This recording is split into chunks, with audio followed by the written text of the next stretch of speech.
So apologies about the noise in the background. There's nothing I can do about it. It's summer. So in this segment, we're going to be talking about Marcus Rashford taking on Deliveroo after minimum wage controversy exposed. So apparently, Deliveroo denies this obviously, but gig economy workers employed by Deliveroo is one of the biggest So Deliveroo is one of the biggest backers of Rashford's anti-poverty campaign, but an investigation shows some riders are barely breaking even, so they're barely making anything because of the low wages by Deliveroo and the system they've implemented.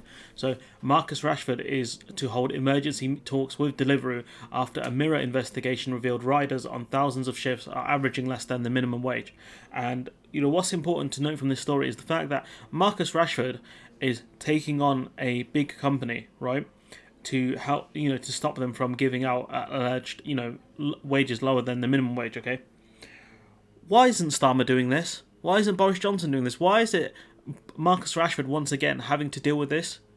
My man might as well get that Balotelli Why Was Me t-shirt, because it seems to be always him doing this stuff. Where are our politicians to deal with this stuff?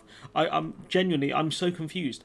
If Boris Johnson was against this sort of stuff, he would put in laws to reform the gig economy.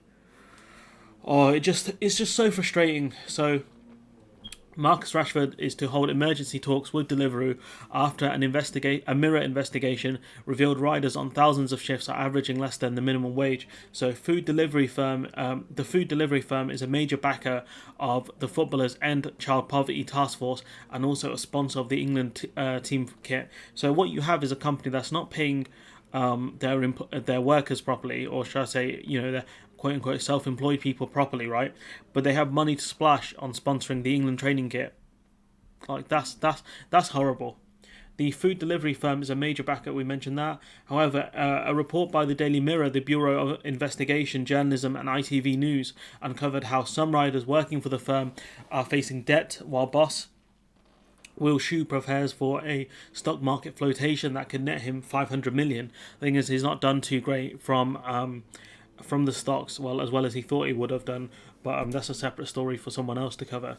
One worker told us, "You have Deliveroo backing Marcus Rashford's food campaign, but some of my colleagues are earning barely enough to live on." Marcus is currently within the confines of the English national team, but we'll discuss the investigation with senior team at Deliveroo in detail at the earliest opportunity. Like, you can see, these companies fear Rashford because they want to look like they're doing something positive and helping people, etc. But realistically, they won't put the money on the table to pay their workers properly. I use the term workers, they're classed as self-employed people, and that's how much clout Rashford has now. And the fact that he's doing more than Starmer and Boris Johnson once again, it's embarrassing. To be Keir Starmer right now is embarrassing, because Marcus Rashford again is doing his job for him. I think this is probably the second or third time he's had to come out and do something, and I'm just embarrassed for the geezer. Starmer, I mean. Marcus is currently within we mentioned that. The Child Poverty Task Force was built to support the most vulnerable children across the UK. Minimum wage is the absolute starting point to stabilising households. The thing is, the minimum wage is not a living wage, and that's an issue right there, where children are stabilising households where children are vulnerable. This discussion will be held in private to acquire clarity. So I hope if, Deliveroo deny this stuff and try and spin him, Rashford comes out and publicly talks about what was said. Reece Lloyd from Newcastle, he said, "You have Deliveroo backing Rashford's food campaign, but some of my colleagues are barely earning enough money to live on. Reece had to seek help from a university hardship fund to support his low wages." So you've got, this guy who's most likely a university student, because he has access to the hardship fund, having to ask the university for help despite working also for Deliveroo, which is just shocking stuff here. Mark Jelly, another person who does deliveries for Deliveroo, said, "I didn't want to resort to food banks, but family made up food hampers for us.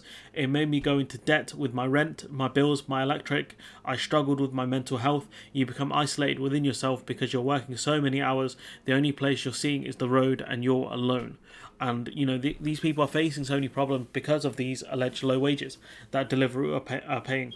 The stories emerge as Deliveroo prepares an 8.8 billion stock market flotation, which again could net Will Shu £500 million. So this guy, instead of floating these stocks and using the money to pay his employees properly, his delivery drivers properly, or just doing that in the first place, he's pocketing loads of money.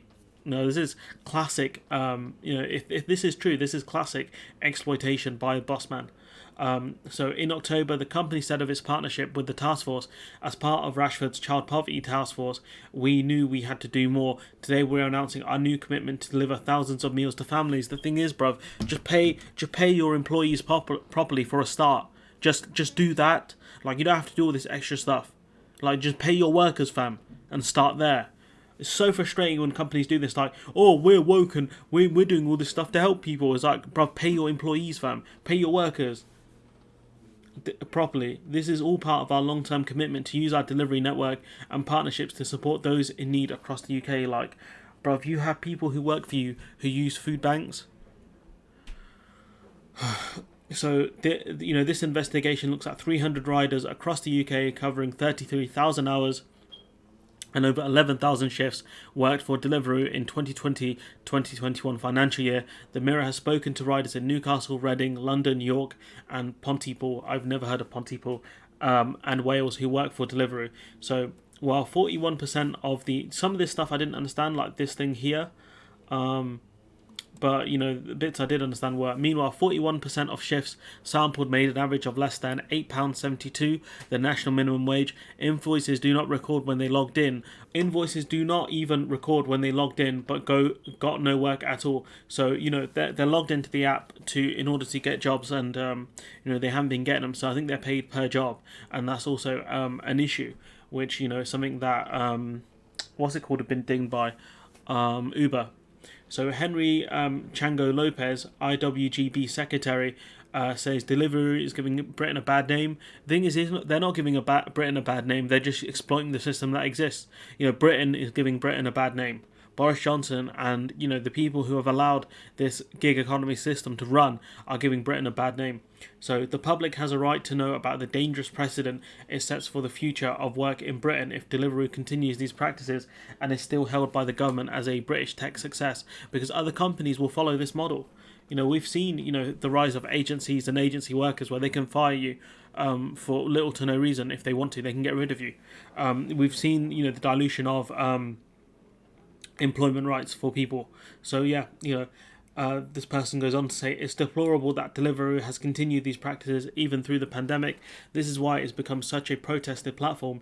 Anyone investing in its business model should expect more public pressure and worker-led action until their rights are respected. The thing is, if people keep using Deliveroo, they're going to have the same problem. The same thing with Uber Eats and other delivery services. The more the more we use these apps, the more power they gain, and therefore the more leverage they hold over workers.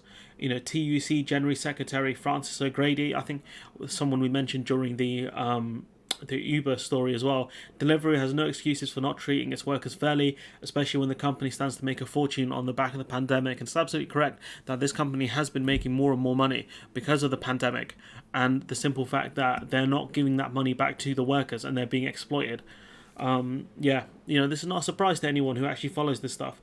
Delivery drivers have put themselves at risk to deliver orders. The very least they deserve is a fair pay and to be treated with dignity at work. The government must now take serious action to tackle the problem of the gig economy. The government won't do anything to fix this sort of stuff, because that's not what the Conservative Party is about, and it seems like Labour aren't about it either, because they're not talking about this stuff. So Deliveroo have said Delivery riders have the complete freedom to choose when and where they work, and can choose which deliveries to accept and which to reject. 50,000 drivers choose to work with Deliveroo, and thousands more apply to work with us every week. The thing that these companies don't understand is some of these people have no choice to work for companies like Deliveroo for whatever reason. And Amazon made the same argument. They're like, oh, why do all these people want to work for us if you apparently have to pee in bottles because you don't have time to go to the toilets? Because people are desperate, fam. That's why we've mentioned stories of people that had to apply for university hardship funds, of the guy who's struggling to pay his bills because of the low wages by Deliveroo. People don't have a choice because that's the way the system's set up. Britain has one of the lowest, the least generous welfare systems in Europe. So people are forced into the hands of people like this guy, Will Shue, who allegedly don't pay their workers the national minimum wage. It's not hard to figure out, guys. Honestly, can't tell if you're thick or you're pretending to be thick. One way of working, our way of working, is designed around what riders tell us matters to them most, which is flexibility. I think what matters to workers most is getting paid properly. But that's just me. These unverifiable, misleading claims are from a fringe organisation who claim at most to have spoken with 0.6% of Deliveroo drivers should not be taken seriously. I think the sample size is a bit small, but yeah, you'd have to speak to someone who's more adept at doing studies than I am.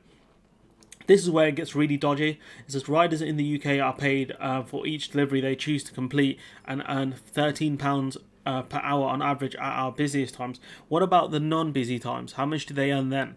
Why are you not telling us that?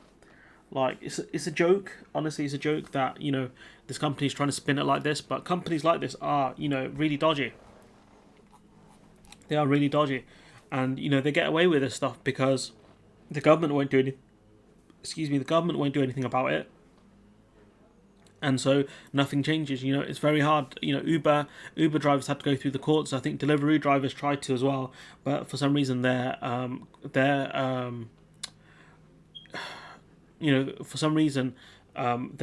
case was struck out. So I don't know what's going on with that. But with with Deliveroo, I don't know if the drivers, the riders are going to get better working rights, because Deliveroo aren't going to do it of their own volition, even though that they're working with Rashford's stop poverty campaigns and all this stuff. It's all optics.